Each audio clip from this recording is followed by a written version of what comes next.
Shalom, saudara yang dikasihi Tuhan. Apa kabar saudara? Doa saya, saudara terus dalam keadaan yang bersemangat, sehat, serta berlimpah-limpah dengan ucapan syukur. Firman Tuhan datang kepada kita hari ini, boleh lelah, tapi tidak menyerah. Sebelumnya, marilah kita berdoa. Tuhan Yesus yang baik, terima kasih buat penyertaan Tuhan sepanjang hari ini. Sungguh kalau kami ada hingga hari ini hanya karena anugerah Tuhan saja. Hari ini Tuhan, kami hendak mendengarkan firman-Mu. Kami butuh pengurapan-Mu supaya kami mengerti firman-Mu. Terlebih kami menjadi pelaku firman-Mu. Kami sangat percaya hidup kami pasti diberkati dan hidup kami menjadi berkat. Di dalam nama Tuhan Yesus kami dengarkan firman-Mu. Haleluya. Amin. Boleh lelah tapi tidak menyerah. Saudara yang dikasihi Tuhan, lelah adalah hal yang sangat manusiawi. Sekuat-kuatnya seseorang, orang itu akan ada di titik yang namanya lelah.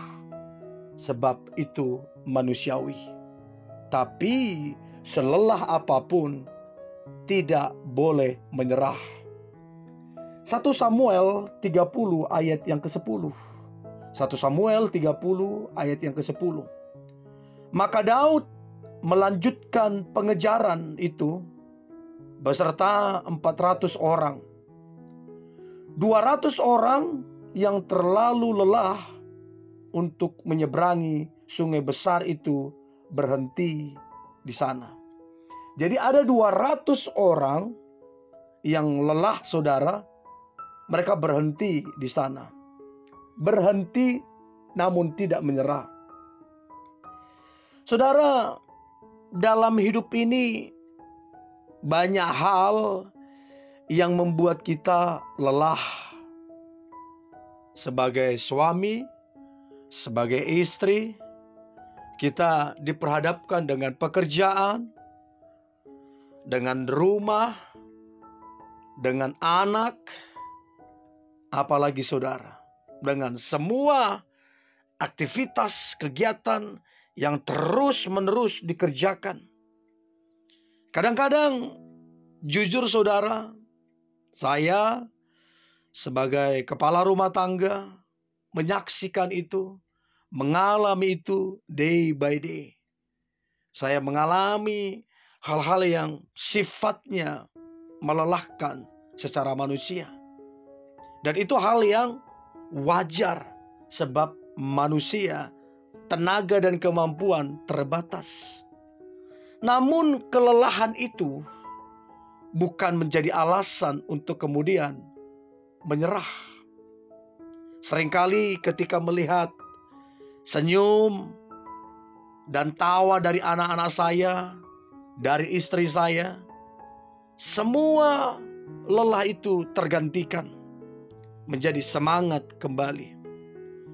Saudara, apapun yang terjadi, jangan menyerah. Jangan pernah menyerah. Satu kali, saudara, Alkitab mencatat satu kali kota Ziklag telah dibakar. Jadi kota itu dibakar habis dan ditawanlah anak dan istri mereka. Sukacita lantas berganti dengan duka cita dan kepedihan.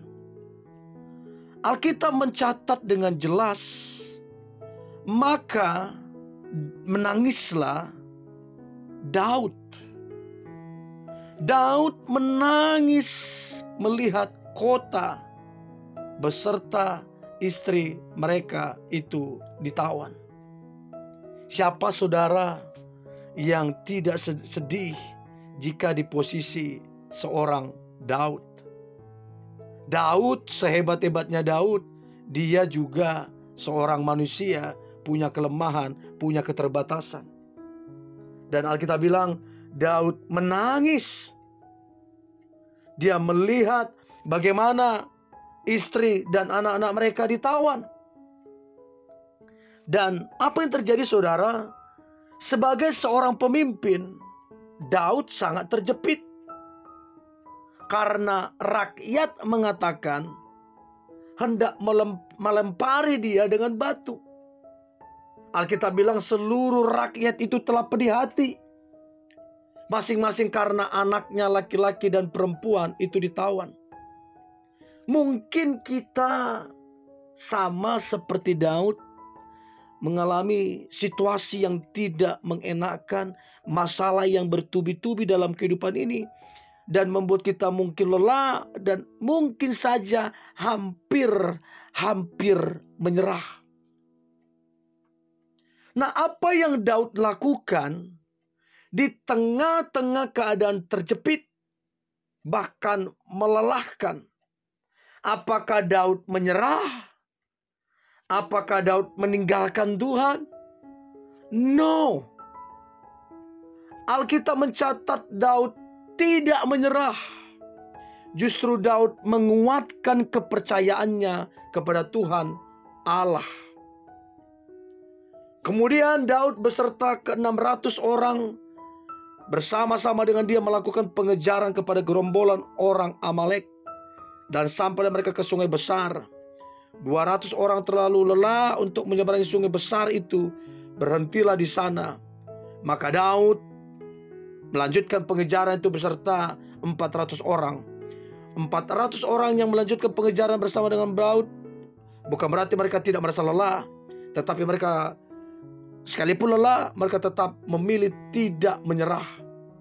Selain Daud menguatkan kepercayaannya kepada Tuhan, di tengah-tengah situasi yang terjepit, Daud masih memiliki kepedulian kepada orang lain. Alkitab mencatat mereka bertemu seorang pemuda Mesir, budak kepunyaan orang Amalek yang ditinggalkan oleh tuannya dalam keadaan sakit dan hampir mati. Mereka memberi dia sepotong kue ara dan 2 buah kue kismis dan air minum. Dan setelah dimakannya, ia segar kembali, sebab ia tidak makan dan minum selama 3 hari 3 malam. Singkat cerita, dari mulut pemuda inilah Daud mendapatkan petunjuk ke arah mana gerombolan orang Amalek berjalan, sehingga Daud dapat mengejarnya dan merebut kembali seluruh tawanan serta harta benda yang dijara oleh orang Amalek.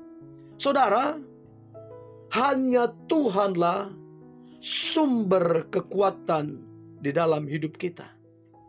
Apapun keadaan kita akhir-akhir ini, tetaplah berbuat baik. Seringkali perbuatan baik itu letak kunci permasalahan, letak berkatnya ada di situ. Yesaya 40 ayat 31. Tetapi orang-orang yang menanti-nantikan Tuhan mendapatkan kekuatan baru. Mereka seumpama Raja Wali yang naik. Mereka terbang dengan kekuatan sayapnya. Mereka berlari dan tidak menjadi lesu. Mereka berjalan dan tidak menjadi lelah. Sekalipun dalam hidup ini saudara melelahkan, ingatlah ini. Kuatkanlah kepercayaan kita kepada Tuhan. Dan jangan lupa saudara, milikilah kepedulian kepada orang lain. Maka kekuatan ilahi, maka kekuatan daripada Tuhan itu akan memenuhi kita, sehingga kita boleh lelah tapi tidak menyerah, dan kita akhirnya mengalami kemenangan serta berkat yang luar biasa. Mari kita berdoa. Tuhan Yesus yang baik, terima kasih buat anugerah-Mu. Terima kasih buat kasih-Mu. Kami tahu kami manusia biasa, bisa lelah, bisa capek, tapi kami memilih tidak menyerah, sebab Engkau tidak menyerah kepada kami. Kami percaya apapun keadaan, sesulit apapun, Tuhan kami jauh lebih besar, jauh lebih dahsyat.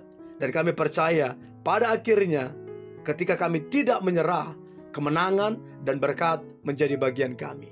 Di dalam nama Tuhan Yesus kami berdoa dan mengucap syukur. Haleluya. Amin.